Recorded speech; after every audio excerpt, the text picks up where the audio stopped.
So hello everyone, क्या हाल चाल सभी के। उम्मीद करता हूँ एकदम स्वस्थ होंगे, मस्त होंगे, पढ़ाई एकदम जबरदस्त तरीके से कर रहे होंगे। And welcome to learn with Pawan official YouTube channel. तो आज की वीडियो में हम क्लास 6 का साइंस का chapter number 1 which is component of food पढ़ने जा रहे हैं। So if you are new to our channel, please like share subscribe and hit the bell icon so you don't miss any update regarding new video. So without wasting any time, let's begin our chapter. तो ये जो हमारा chapter mainly based है, ये हमारे food के बारे में बेस्ड है कि हमारे फूड में क्या क्या कंपोनेंट मिले हुए होते हैं। इस चैप्टर में उसी बारे में पढ़ना है। तो अब हमें पढ़ना है कि हमारे फूड में क्या क्या कंपोनेंट मिले होते हैं। अब हम जो एवरीडे लाइफ में हम जो खाना खाते हैं, ठीक है, वो किसी न किसी टाइप के उसमें हम ग्रेन्स जरूर इंक्लूड करते हैं। ग्रेन्स मतलब यहाँ पे अनाज से मतलब कि कोई ना कोई अनाज उसमें मिला ही होता है। बाकी आइटम जैसे दाल होगी, दाल भी इंक्लूड होती है हमारे में, ठीक है, सब्जियां इंक्लूड होती है, वेजिटेबल इंक्लूड होती हैं। दही भी खाते हैं हम, कर्ड खाते हैं, बटर मिल्क हो गया, छाछ पीते हैं हम, पिकल खाते हैं, पिकल अचार होता है। अब हमारे इंडिया में अलग अलग स्टेट हैं और उन अलग अलग स्टेट के अलग अलग जो फूड है बहुत ज़्यादा फेमस है। जैसे बिहार की बात करें, लिट्टी चोखा बहुत फेमस है, ठीक है। मुंबई में वड़ा पाव बहुत फेमस है, राजस्थान में दाल बाटी चूरमा बहुत फेमस है। ऐसी बहुत सारी जगह हैं जहाँ पे वहाँ के अलग अलग फूड आइटम्स बहुत ज़्यादा फेमस हैं। तो हर रीजन में अलग अलग फूड आइटम्स हमें मिलते हैं और उनमें अलग अलग कॉम्पोनेंट हमें फूड के मिलते हैं। तो अब पहले जो टॉपिक हमें पढ़ना है कि ये जो फूड आइटम्स होते हैं डिफरेंट टाइप्स की, हमें कहाँ से मिलते हैं। Ingredient contain some component that are needed by our body. These components are called nutrient. तो हमारी बॉडी को जो कुछ कंपोनेंट हमारी बॉडी के लिए ज़रूरी होते हैं, वो हमें जो मिलते हैं उनको हम न्यूट्रिएंट्स बोलते हैं। The major nutrient in our food are named carbohydrates, protein, fats, vitamin and minerals. जो मेजर न्यूट्रिएंट हमारे फूड में पाए जाते हैं, जो हमारी बॉडी को सबसे ज़्यादा ज़रूरत होती है, वो कौन कौन से होते हैं? Carbohydrates, proteins, fats, vitamin and minerals. ये जो हमारे 5 टाइप के न्यूट्रिएंट है, हमारी बॉडी को सबसे ज़्यादा ज़रूरत होती है। In addition food contain dietary fibres and waters which are also needed by our body. इसके अलावा हमारी बॉडी में जो हमें खाने से मिलते हैं वो डाइटरी फाइबर होते हैं, वाटर होते हैं, जो हमारी बॉडी के लिए बहुत ज़्यादा एसेंशियल होते हैं। अब हमें पता कैसे चलेगा कि हमारे खाने में ये न्यूट्रिएंट प्रेजेंट है या नहीं? तो उसके लिए कुछ टेस्ट होते हैं जो हमें टेस्ट करने पड़ते हैं, परफॉर्म करने पड़ते हैं। तो अब इन टेस्ट को करने के लिए हमें किन किन मटेरियल की ज़रूरत है? तो पहला तो हमें जो है आयोडीन का सॉल्यूशन चाहिए, कॉपर सल्फेट का सॉल्यूशन चाहिए, कास्टिक सोडा का सॉल्यूशन चाहिए, इसको हम बेकिंग सोडा बोल देते हैं, टेस्ट ट्यूब चाहिए, ड्रॉपर चाहिए, फूड आइटम और लास्ट हमें एक पेपर चाहिए, ठीक है। टेस्ट ट्यूब इस टाइप की होती है, इसमें सॉल्यूशन डाल के हम चेक करते हैं। ड्रॉपर होती है सॉल्यूशन डालने के लिए टेस्ट ट्यूब के अंदर, इसका यूज़ करते हैं। अब जो हमारा पहला टेस्ट है वो स्टार्च का प्रेजेंस को टेस्ट करने के लिए कैसे परफॉर्म करना है उसको। तो सबसे पहला जो स्टेप है, कोई भी एक स्मॉल क्वांटिटी का फूड आइटम ले लेना है, ठीक है। जैसे आप पटेटो ले सकते हैं, आलू। तो उसमें 2-3 ड्रॉप जो है डाइल्यूट आयोडीन सॉल्यूशन की डालनी है। अब यहाँ पे डाइल्यूट का मतलब है, डाइल्यूट का मतलब होता है जिसके अंदर पानी की क्वांटिटी मिक्स हो, उसके अंदर पानी हमने डिसॉल्व कर रखा हो। तो 2-3 ड्रॉप डाइल्यूट आयोडीन सॉल्यूशन डालने के बाद आपको ऑब्जर्व करना है क्या उसका कलर में कोई चेंज आया, क्या उसका कलर ब्लू ब्लैक कलर का हुआ है। अगर उसका कलर ब्लू ब्लैक हुआ है तो हमें इंडिकेट करता है कि इसके अंदर स्टार्च प्रेजेंट है। अगर उसका कलर ब्लू ब्लैक नहीं हुआ तो इसका मतलब उसके अंदर स्टार्च प्रेजेंट नहीं है। नेक्स्ट जो हमारा टेस्ट है वो है प्रोटीन के लिए। फर्स्ट स्टेप है स्मॉल क्वांटिटी का फूड लेना है, ठीक है। अगर वो सॉलिड में है तो उसको पेस्ट बना के पाउडर बना लेना है, उसको ग्राइंड करना है, मैश कर लेना है। उसके बाद उसको किसी साफ टेस्ट ट्यूब में पुट कर लेना है, डाल लेना है। उसके बाद 10 ड्रॉप जो है पानी की डालनी है और टेस्ट ट्यूब को शेक कर लेना है अच्छे से। फिफ्थ स्टेप है 2 ड्रॉप हमें कॉपर सल्फेट सॉल्यूशन की डालनी है। सिक्स स्टेप में 10 ड्रॉप कास्टिक सोडा की डालनी है और फिर उसको अच्छे से शेक करना है 1 मिनट के लिए, और 1 मिनट के लिए उस टेस्ट ट्यूब को खड़ा रख देना है कुछ टाइम के लिए। तो अब इसमें दोबारा से इसमें कलर चेंज ऑब्जर्व करने की, इसमें कोई कलर चेंज होगा या नहीं। अगर एक वॉयलेट कलर में चेंज हुआ यहाँ पे तो इसका मतलब कि उस फूड आइटम के अंदर प्रोटीन प्रेजेंट है। अगर वॉयलेट कलर चेंज नहीं हुआ तो प्रोटीन प्रेजेंट नहीं है। स्टार्च में हमने क्या देखा कि ब्लू ब्लैक कलर चेंज आएगा और प्रोटीन में वॉयलेट कलर का चेंज आएगा। नेक्स्ट जो हमारा टेस्ट है वो है फैट के लिए। इसमें भी सबसे पहले आपको स्मॉल क्वांटिटी का फूड आइटम ले लेना है, ठीक है। उसको एक पेपर में रैप कर लेना है और क्रश कर लेना है उसको, उसके अंदर तोड़ लेना है और फिर पेपर को सीधा रख लेना है और उसको ध्यान से ऑब्जर्व करना है। ये देखना है कि क्या उस पेपर के अंदर ऑयली पैच आपको दिख रहा है। अगर उसके अंदर आपको ऑयली पैच दिख रहा है तो मतलब उस फूड आइटम के अंदर फैट प्रेजेंट है। जैसे आपको दिखा रखा है कि इस पेपर के अंदर ये ऑयली पैच हमें दिख रहा है, तो इसका मतलब क्या है कि इस फूड आइटम के अंदर हमारा फैट प्रेजेंट है। ये दो क्वेश्चन आपके लिए हैं। Why we need all this, ये जो हमारे न्यूट्रिएंट होते हैं सारे, ये इनकी ज़रूरत हमें क्यों होती है, और हमारी बॉडी को किन किन टाइप के न्यूट्रिएंट की ज़रूरत होती है। तो क्वेश्चन आपके होमवर्क के लिए।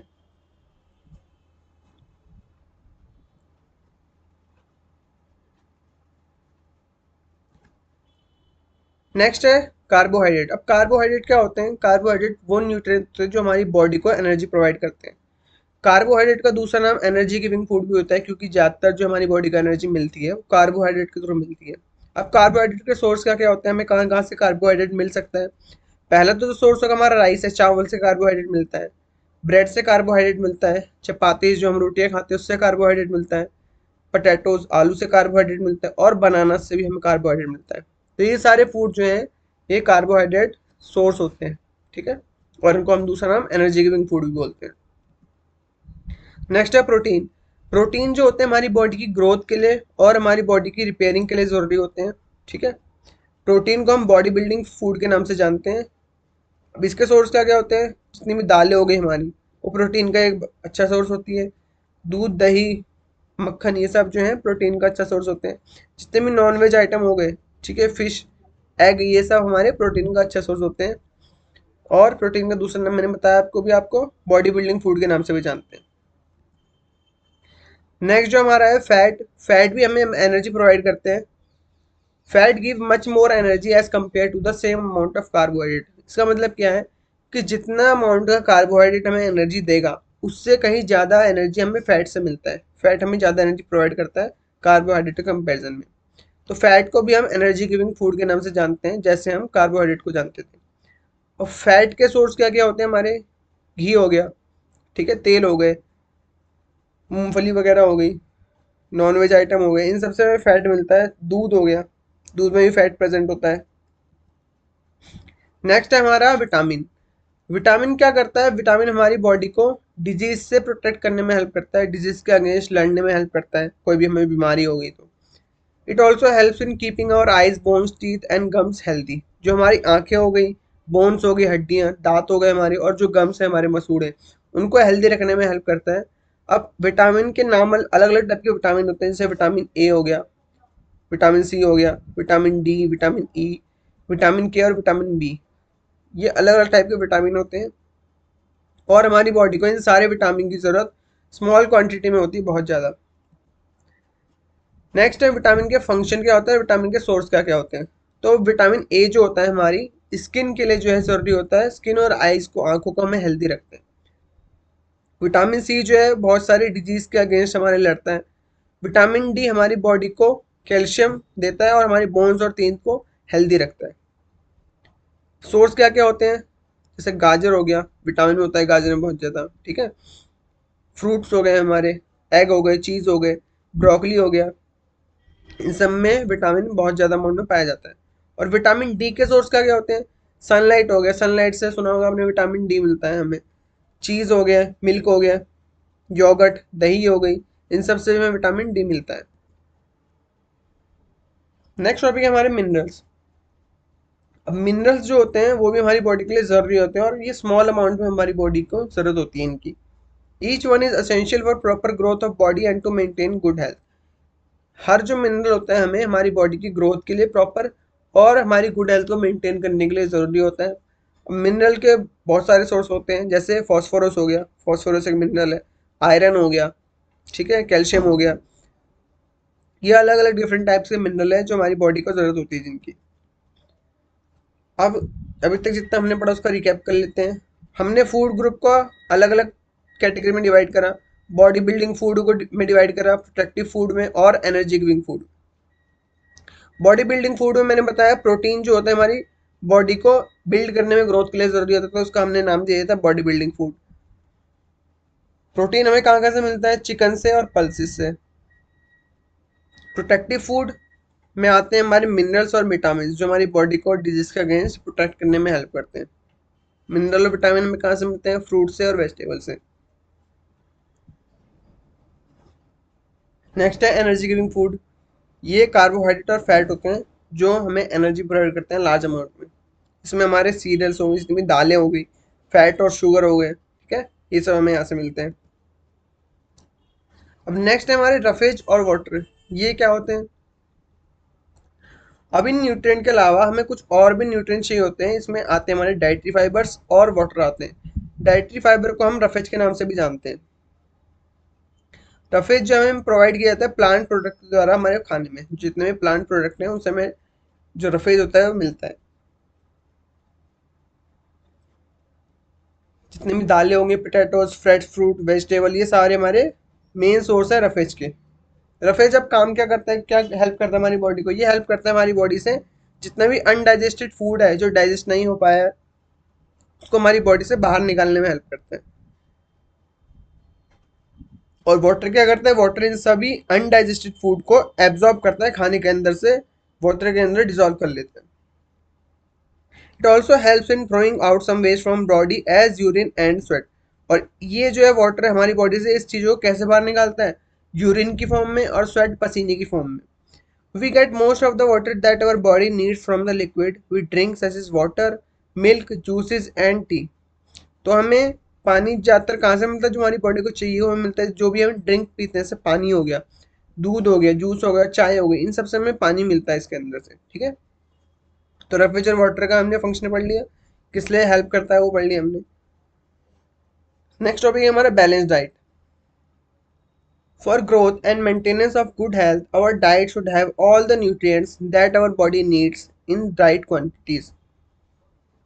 अब हमारी बॉडी की ग्रोथ और मेंटेनेंस के लिए हमें जो है एक अच्छी डाइट लेनी चाहिए जो हमारी बॉडी को हेल्दी बना सके। राइट क्वांटिटी में उन फूड आइटम को लेना चाहिए।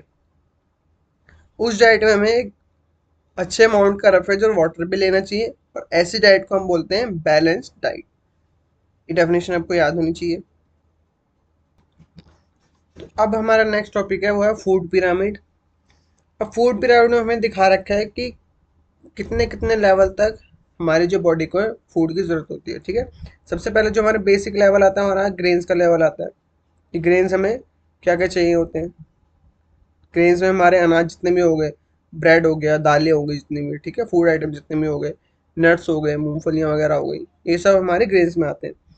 नेक्स्ट हमारे लेवल पे वेजिटेबल और फ्रूट आते हैं, ठीक है। थर्ड लेवल जो हमारा होता है मिल्क का हो गया, और जितने भी हमारे नॉनवेज आइटम हो गए, मीट, फिश, एग या और भी जो अल्टरनेटिव होते हैं। जो टॉप लेवल पे हमारे फैट के या ऑयल के आइटम, सॉल्ट आइटम और शुगर आइटम आते हैं। नेक्स्ट टॉपिक है हमारा ओबेसिटी। तो when we eat too much of fat rich food and we may end up suffering from a condition called obesity. Obesity होती क्या है? जब हम बहुत ज़्यादा फैट से भरा हुआ खाना खा लेते हैं जिसके अंदर बहुत ज़्यादा फैट प्रेजेंट हो, तो हम एक ऐसी कंडीशन से सफ़र होने लग जाते हैं जिसको हम ओबेसिटी बोलते हैं, यानी हिंदी में इसको हम मोटापा बोलते हैं, ठीक है। अब क्योंकि फैट में आपको पता है ऑयल बहुत ज़्यादा होता है, अभी हमने पीछे पढ़ा पिछली स्लाइड में। तो वो ऑयल क्या करता है? हमारी बॉडी में फैट स्टोर करने लगता है, हमारी बॉडी उससे स्वेल होने लगती है, फूलने लगती है। इस कंडीशन को हम क्या बोलते हैं? ओबेसिटी बोलते हैं। मोटापे वाली कंडीशन को ओबेसिटी बोलते हैं। जब हमारी बॉडी में फैट रिच फूड की क्वांटिटी बहुत ज़्यादा हो जाए, तो उस कंडीशन से हम सफ़र करने लगते हैं, वो ओबेसिटी कहलाता है, ठीक है।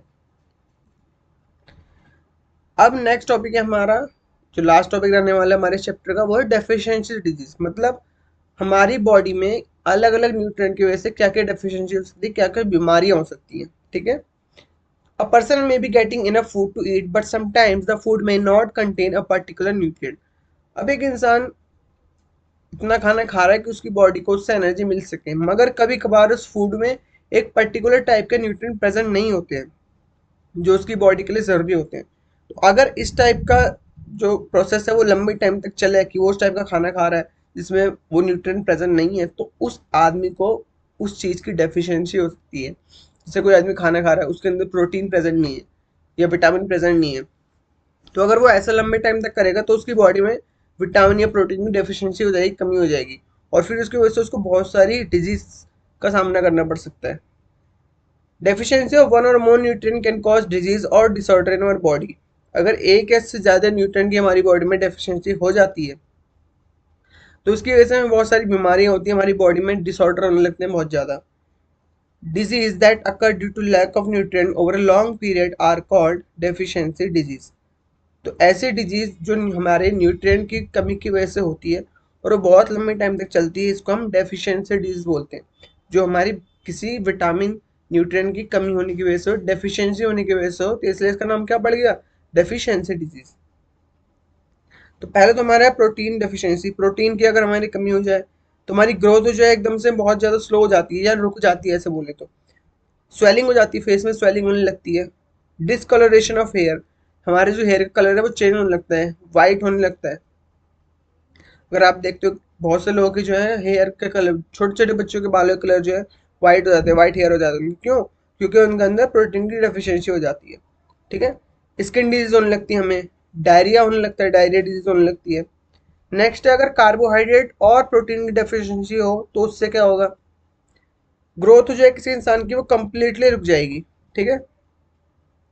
Person become lean and thin and so weak that is so may not able to walk and move. मतलब वो आदमी इतना लीन पतला हो जाएगा, इतना कमजोर हो जाएगा कि वो जो है आराम से चल भी नहीं पाएगा, उसको चलने फिरने में भी दिक्कत होगी बहुत ज्यादा। ये कार्बोहाइड्रेट और प्रोटीन की डेफिशिएंसी की वजह से होता है, अगर दोनों की डेफिशिएंसी हो जाए। अब ये टेबल दे रखी है आपकी एनसीईआरटी की बुक में भी टेबल है। ठीक है। ये आपको याद करनी पड़ेगी। तो इसमें दे रखा है कि विटामिन ए की डेफिशिएंसी की वजह से कौन सी डिजीज होती है और उसकी वजह से क्या डिसऑर्डर और डेफिशिएंसी डिजीज हो जाती है। विटामिन ए की वजह से हमारी जो लॉस ऑफ विजन होता है। ठीक है। आंखों में जो दिखना जो है कमजोर हो जाती है, आंखें कमजोर हो जाती है हमारी, या एक तरीके से पूरे अंधे भी हो सकते हैं अगर ज्यादा डेफिशिएंसी होगी इसकी। तो अब इसके सिम्टम क्या होते हैं, हमारा विजन जो है बहुत ज्यादा पुअर हो जाता है, मतलब दिखने में दिक्कत होती है, हमें धुंधला दिखने लगता है, ब्लर दिखने लगता है। Loss of vision in darkness, और इसमें तो रात के टाइम में भी दिखना कम हो जाए होने लगता है हमारा। ठीक है। Sometimes complete loss of vision, कभी कभार जो है पूरा जो है विजन का लॉस हो जाता है और हम ब्लाइंड हो जाते हैं, अंधे हो सकते हैं। नेक्स्ट है vitamin B one. Vitamin B one की वजह से हमें बेरी बेरी होता है। इसको याद कैसे रखेंगे, विटामिन बी, बी से बेरी बेरी। ठीक है। अब बेरी बेरी के सिम्टम क्या होते हैं, इसमें हमारी जो मसल्स हैं वो वीक होने लगती हैं और हमारी बॉडी में बहुत कम एनर्जी बचती है कि हम कोई काम भी कर सकें। यहाँ पे दिखा रखे बेरी बेरी डिजीज में बॉडी में देख सकते हैं आप कैसे किस तरीके के जो है दाने हो जाते हैं हमारी बॉडी में। ठीक है ना। नेक्स्ट है विटामिन सी। विटामिन सी से हमें जो डेफिशिएंसी होती है वो होती है स्कर्वी। अब स्कर्वी के सिम्टम क्या होते हैं, ब्लीडिंग गम्स, हमारे गम्स में से मसूड़ों में से खून निकलने लगता है। ठीक है। और जो अगर हमें चोट लग जाए तो वो बहुत लंबा टाइम लेते हैं हील होने के लिए, ठीक होने के लिए। ठीक है। ये देख रहे हो आप, स्कर्वी में हमारे दांतों में से मसूड़ों में से ब्लीडिंग होने लगती है। नेक्स्ट है विटामिन डी। विटामिन डी की वजह से हमें रिकेट्स होते हैं हमारे। इसमें क्या होता है, हमारी जो बोन्स होती है बहुत ज़्यादा सॉफ्ट हो जाती हैं और बेंट होने लगती है, मतलब मुड़ने लगती हैं। यहाँ पे देख रहे हो आप रिकेट्स में, ये कंडीशन में क्या हो रहा है, हमारी बोन्स एकदम सॉफ्ट हो गई हैं और ये इधर को बेंड हो गई है एक तरफ से। ठीक है ना। तो इसको हम रिकेट्स डेफिशिएंसी डिजीज बोलते हैं। नेक्स्ट है हमारी कैल्शियम। कैल्शियम की डेफिशिएंसी से हमारे बोन और टूथ दिखे होने लगते हैं, हमारे जो दांत सड़ने लग जाते हैं। वो किसकी वजह से होता है, कैल्शियम की डेफिशिएंसी की वजह से। सिम्टम क्या होते हैं, बोन्स वीक होने लगती हैं और टूथ दिखे होने लगता है। नेक्स्ट है आयोडीन। आयोडीन की कमी से हमारे जो है गॉइटर डिजीज होती है, जिसको हिंदी में हम घेंगा बोलते हैं, घेंगा रोग। अब ये जो है आयोडीन की कमी जो है नमक कम खाने की वजह से होती है। ठीक है। तो हमने सुना होगा कि हमारे जो नमक में आयोडीन प्रेजेंट होता है, टीवी में एड्स भी आते थे आयोडीन वाला नमक। इसके सिम्टम क्या होते हैं, glands in the neck appear swollen, जो हमारी जो गर्द गाल होते हैं, गला होता है, ये फूल जाता है एक तरीके से, पूरे तरीके से। और बच्चों में मेंटल डिसेबिलिटी होने लगती है, मतलब मेंटली जो है थोड़े डिस्टर्ब होने लगते हैं बच्चे, छोटे बच्चे। ये देख रहे हो आप गोइटर में हमारे जो गला है पूरा फूल चुका है और ये दर्द भी बहुत ज़्यादा करता है। नेक्स्ट है आयरन। आयरन की वजह से डेफिशिएंसी होती है हमें एनीमिया। एनीमिया मतलब खून की कमी हो जाती है उसमें, इसकी वजह से कमजोरी होने लगती है। जब हमारी बॉडी में खून ही कम होगा बहुत ज़्यादा तो उसकी वजह से क्या होगा, हमारी बॉडी में कमजोरी होगी, खून फ्लो नहीं हो पाएगा, ब्लड फ्लो नहीं हो पाएगा। आज का लेक्चर हमारा यहीं पे ख़त्म होता है। उम्मीद करता हूँ आपको ये चैप्टर समझ आया होगा। समझ आया तो लाइक कीजिएगा, शेयर कीजिएगा, सब्सक्राइब कीजिएगा अपने दोस्तों के साथ, और कमेंट में लिख के बताइएगा कि नेक्स्ट जो है मैं किस चैप्टर में वीडियो बनाऊँ। अगर आपके क्वेश्चन है तो कमेंट में लिख के बताइएगा। आज की प्रेजेंटेशन यहीं पे ख़त्म होती है। अगर आपको इस चैप्टर के नोट्स से पीडीएफ चाहिए तो आप हमारे व्हाट्सएप चैनल, टेलीग्राम चैनल से जुड़ सकते हैं। उसमें मैं नोट्स और पीडीएफ फ्री में शेयर करता हूँ। तो आज की वीडियो लेक्चर के लिए इतना ही। जल्दी मिलते हैं आपसे एक नई वीडियो नए लेक्चर के साथ। तब तक के लिए स्वस्थ रहिए, मस्त रहिए, पढ़ाई ज़बरदस्त तरीके से करिए। Thank you, bye bye, good night, Jai Hind.